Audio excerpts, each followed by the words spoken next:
Lilia.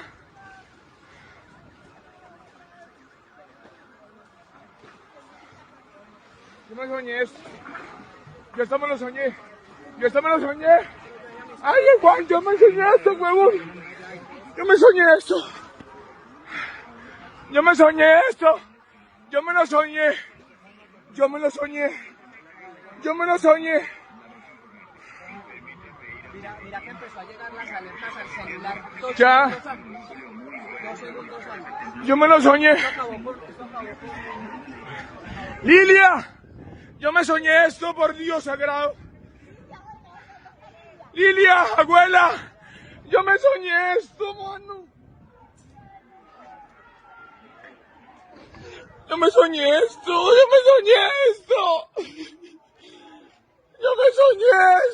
me lo soñé.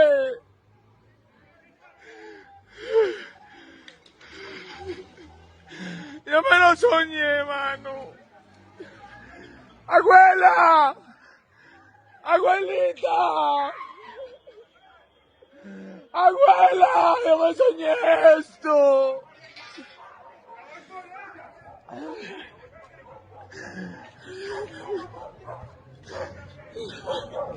Abuela, abuela, abuelita,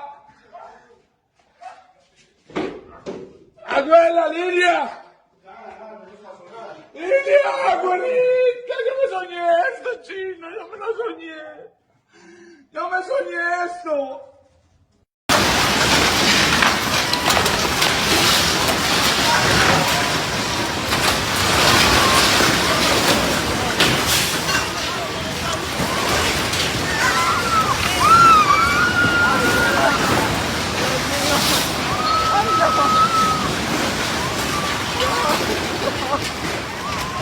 Ay, no.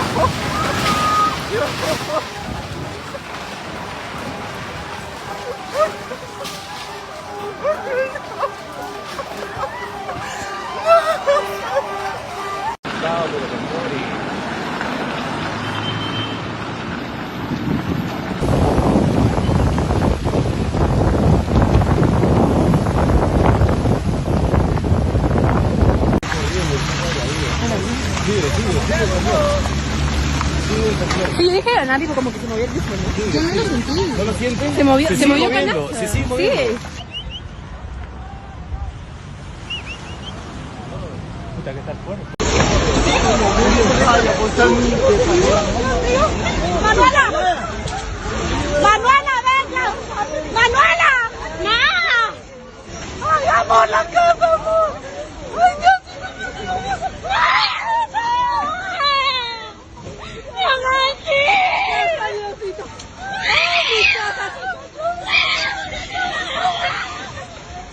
Mi casa, Diosito.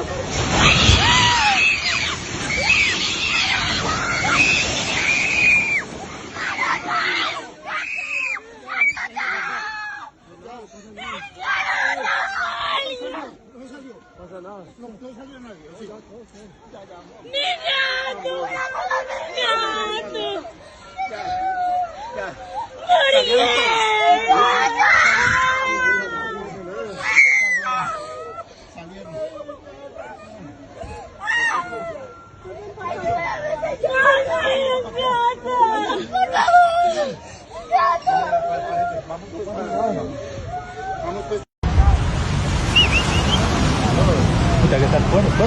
Sí, se ha sentido acá bastante.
Temblor en la mina. Qué fuerte.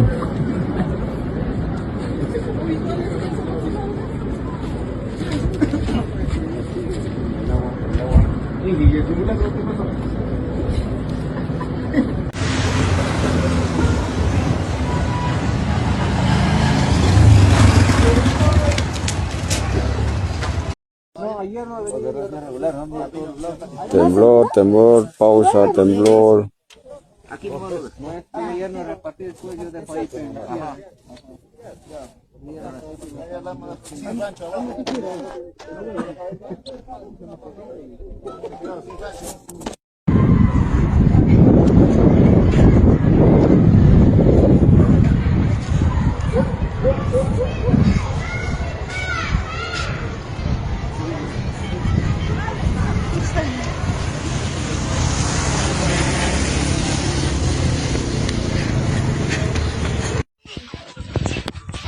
Terremoto, terremoto. Ven,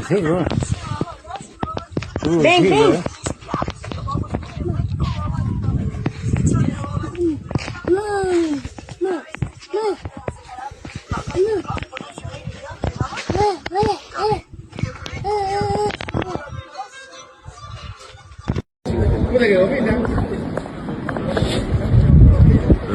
Temblor en la mina.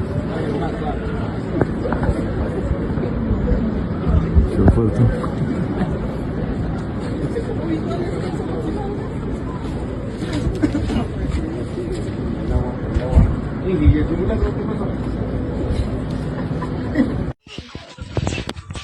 Terremoto, terremoto. Ven, ven.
Days after Peru rehearsed its response to a magnitude 8.8 earthquake, the ground moved for real. This time, there were no actors, no simulated casualties, and no scheduled evacuation. A powerful earthquake struck Peru at approximately 1 p.m. local time on August 20th, 2026. Peru's Geophysical Institute measured the earthquake at magnitude 7.2. Its epicenter was located about 35 kilometers north of Coracora in the Ayacucho region. The agency estimated a depth of 108 kilometers. The United States Geological Survey issued a lower estimate of magnitude 6.7. It located the earthquake near Ayacucho at a depth of approximately 66 kilometers. Differences like this are not unusual because seismic agencies use different instruments, data, and calculation methods. The shaking was felt across southern Peru, including Ayacucho, Ica, Arequipa, Huancavelica, Apurimac, and Cusco. It was also felt hundreds of kilometers away in Lima. Residents rushed into the streets as buildings and utility cables began to sway. At least 2 people were injured while evacuating their homes in Coracora. Authorities reported damage to 22 homes, 6 health centers, and 1 school. Rockfalls were also reported on hillsides near the epicentral area. However, no deaths were immediately confirmed, and the Peruvian Navy ruled out a tsunami threat. What made the event especially striking was what had happened only 6 days earlier. On August 14th, Peru held its second national multi-hazard drill of 2026.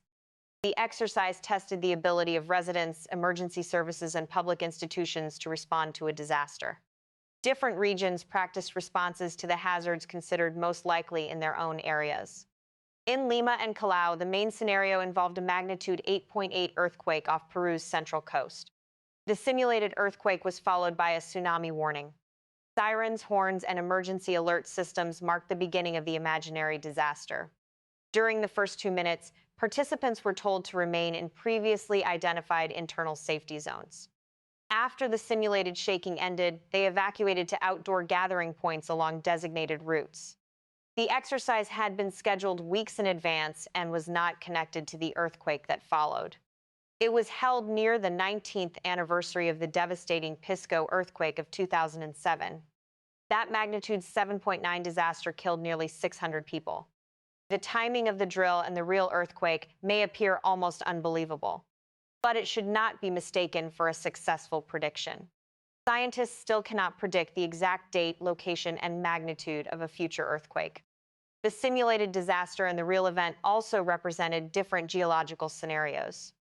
The drill focused on a massive offshore earthquake near the densely populated cities of Lima and Callao. Such an event could produce destructive shaking and a dangerous tsunami. The actual earthquake occurred far inland, beneath the Andes in Ayacucho. Its considerable depth appears to have helped limit the destruction. Deep earthquakes can be felt across very large areas while producing less severe surface damage than shallower events of similar magnitude. The most useful question is therefore not whether the drill anticipated the earthquake. The real question is whether the practice improved the public's response.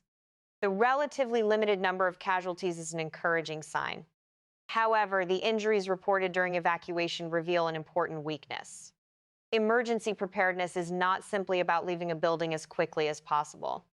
People must know where to go, remain calm, avoid pushing, and stay away from unstable walls and glass. They must also be ready to assist children, older residents, and people with disabilities. The damage to health centers provides another serious warning. Hospitals and clinics must remain operational precisely when demand for medical assistance suddenly increases. A building may remain standing, yet still become useless if its essential services fail. The earthquake now gives authorities an opportunity to compare rehearsed procedures with reality. Did warning systems reach everyone who needed them? Were evacuation routes accessible and clearly marked? Did residents remember their designated gathering points when the shaking began? Could emergency teams communicate with remote or isolated communities? The answers may be more valuable than a simple list of damaged buildings. For Peru, earthquakes are not exceptional events, but a permanent part of its geological reality. The Nazca Plate is steadily being forced beneath the South American plate along the country's western margin. This process makes Peru one of the most seismically active countries in the world. The 6-day interval between the national drill and the earthquake was an extraordinary coincidence. It also showed why emergency exercises should never be treated as symbolic ceremonies. A drill cannot reveal when the next earthquake will strike, but it can turn unfamiliar instructions into automatic actions when every second matters. It can expose weaknesses before they become fatal and help communities correct them. Most importantly, it reminds people that the next emergency may arrive without warning. Peru did not predict this earthquake, but only 6 days earlier it had practiced how to survive one.